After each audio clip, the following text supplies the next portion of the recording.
Greetings everyone and welcome back to 365 Days of Prog. Today we're gonna be reviewing H to He, Who Am the Only One by Graaf Generator. Hi, my name's Naomi.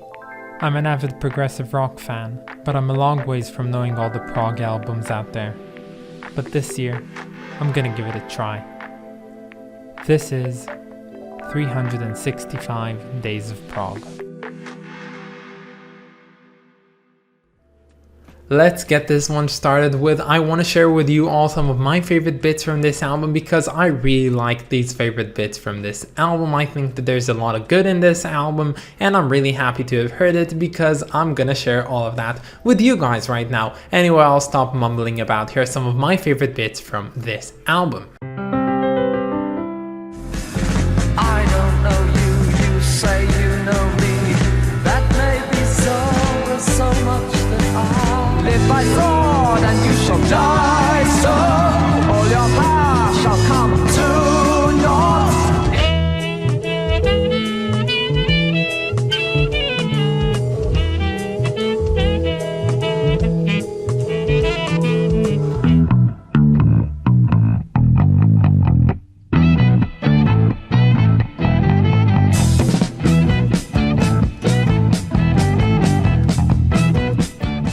So welcome back to our third encounter with Graaf Generator. It has been very long since we've seen them. We've lastly seen them in episode 34. That has been like, 130 episodes ago. That's like 4 months. I can't believe it. Felt like yesterday when I reviewed that album. But yeah, this is our third encounter with them. And if you don't know, I didn't know basically anything from Graaf Generator before starting this list. I think I only knew their song Refugees, but we haven't got to this one yet. And I was really excited when I randomized the list and actually got God Bluff as being the first album on this list. But when I reviewed God Bluff on episode 1, I honestly didn't know what I was doing. Like, it was the first day, I was doing it in a rush. I really wanted to get it, uploaded on January 1st, 2022. And I kind of didn't know what I was doing, so I ended up giving it a 6, in which I think that today I would be giving it more like a 7 or an 8, not a perfect 10. I'm sorry, I'm not a fangirl of Graaf Generator, but I do kind of like them. And then I heard Pawn Hearts, and by then I kind of started liking their sound more. And now I've heard this album and I'm so happy to see that it still has this signature Graaf Generator sound, because I really have grown to like how it sounds. And it really comes down to all the talented individuals that make up this band. It makes a very unique sound, which is really lovely, and I totally get why people like them. Yes, this album is kind of rough around the edges at times, but all in all, it is a very signature Graaf Generator album. And if there's one thing that I really like about discovering Graaf Generator, is the fact that they're one of those bands that I should really have known but just never got to, because they're very special. So of course you have the big names from the start of the 70s, so you have bands like Pink Floyd, of course, and Jethro Tull, and Yes, and ELP, and each and every one of them excels in his own, niche of music. And of course you've got a lot of other bands from the start of the 70s, but these guys, they might not have been copying anyone, but they definitely weren't excelling at what they were doing, and we see a lot of bands like these on here. But the thing I really like about Graaf Generator is the fact that they excel at their own niche, and they're probably the best in that particular sound. Now, what sound might that be? Well, I can't really tell you because I really don't know how to define sound, but if you know Graaf Generator and you like their music, you probably know what I'm talking about. Now, when it comes to the structure of this album, this one is pretty basic for Graaf Generator, consisting of only 5 tracks, and not 5 short tracks and 1 long epic like Atom Heart Mother.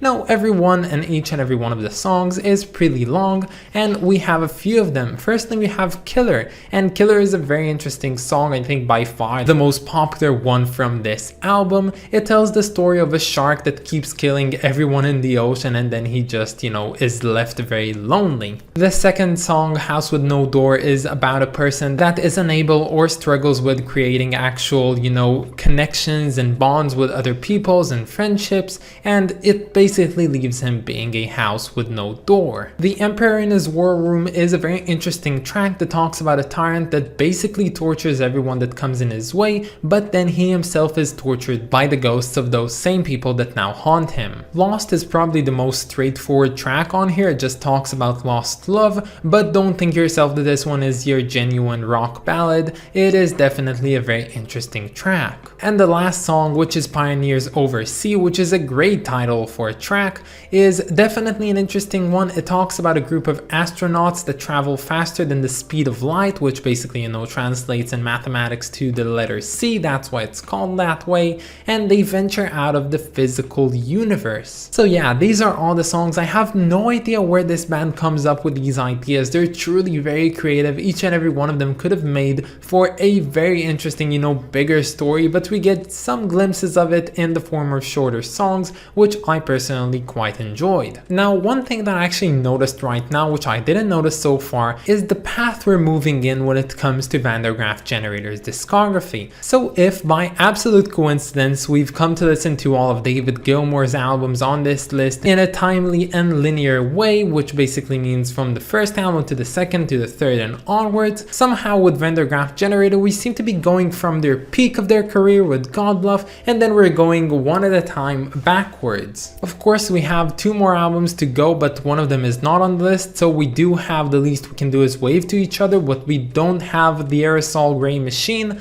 and honestly, from a lot of what I've seen, their first album really isn't that highly rated. And despite not loving this band all that much and thinking that they're generally good to great but not more than that, I can say that I do enjoy their music and I'm really happy that I'm getting to know them. And while I'm well aware that the most favorite song by many on this album has to be Killer, my personal favorite was actually the second song of House With No Door. It's just so lovely, it's so calm, it's so dark, and it's so somber in some way, and it just has everything that I really like about Van der Graaf Generator. It doesn't have a lot of the heavier hitting parts, but it does have the very sweet vocals, the very lovely piano notes being played, and everything is very chill but at the same time very personal and talks to one's inner self. And maybe there's some subliminal messages that just resonate with me, I honestly don't know, but that song to me feels like an absolute favorite from this album. It just tops all the other ones in my personal charts. But I am praising this album, but don't get me wrong, I wasn't blown away by it in any way. I think that there's a lot of points for improvement, but overall I wouldn't say that there's any points which I found to be bad on it, and that's consistently correct.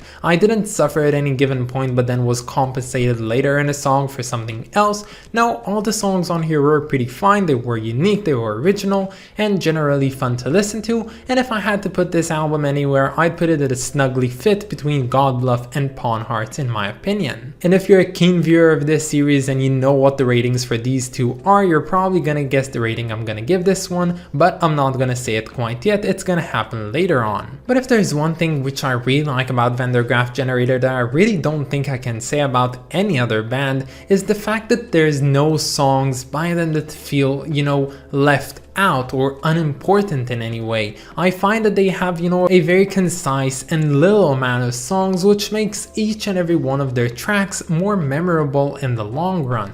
I don't think there's a single track that I've listened to by Van der Graaf Generator so far that I truly forgotten about, which is of course what most songs on this list actually go through, just being totally forgotten by me because I really cannot remember all the thousands of songs I've listened to. But when it comes to Van der Graaf Generator, I do actually truly believe that at least all of their songs are definitely memorable. But at the end of the day, Van der Graaf Generator aren't my particular cup of prog. They are definitely fun to listen to, but there's a lot of things which I much more prefer, more dynamic, more shifting, more lively in many ways.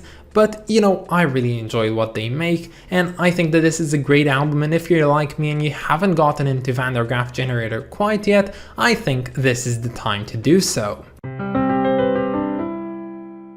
This cover was made by who is probably the underdog of progressive rock covers, which, stays in the shadows of people like Roger Dean, and of course we're talking about Paul Whitehead. He's the person that's actually responsible for creating covers like Nursery Crime and Foxtrot for Genesis, or even a lesser known one which we reviewed on the series, being Illusions by Renaissance. Now this cover isn't one that you can really get into quite immediately, it's pretty elusive, so let's try and go through it one by one together. So firstly, I can see that this cover is inspired by Pioneers in Sea because it has the space, there's like a satellite or spaceship, you have the moon, you have the earth on it. This painting was actually originally not supposed to be the cover for this album. I think that it's actually called Birthday in the original form, and that kind of connects because Paul Whitehead, you know, put this beam of light that you can see on it and it points towards London, and London is where he was born, so that means it's his birthday, or actually it means it's his birth city. And then you have the set of scales which are floating in the space and they're white, and then you have like the set of legs which is like a set of scales but they're not because they're legs. But then like you have the name which is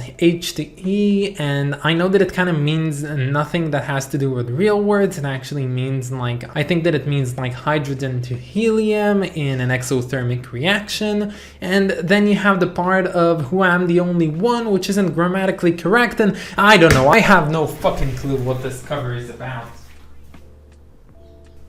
But it's pretty cool. So if you've been listening intently throughout this video, you're gonna know what my rating for this one will be. I said that it's between Godbluff and Pawn Hearts for me, and Godbluff received a 6, and you know, Pawn Hearts received an 8, so there's really not much wavering. This one gets a rating of 7 out of 10. Again, I don't think that it's worse than Godbluff, I just think that my rating system was much off when I started this series, so I really can't amend that right now. But as I said, I would give Godbluff more like a 7 or an 8 nowadays, but that's past me. Let's move on forwards with tomorrow's episode. That's going to be a Tower of Silence by the band Anubis. I of course want to thank my lovely supporter over on Patreon, so thank you so much to Clay Walnum, you are the best. And if any of you want to support me over on Patreon, you can find the link down in the description or in my about page. But that's about it guys, have a wonderful day and I'll catch you all tomorrow. Bye guys.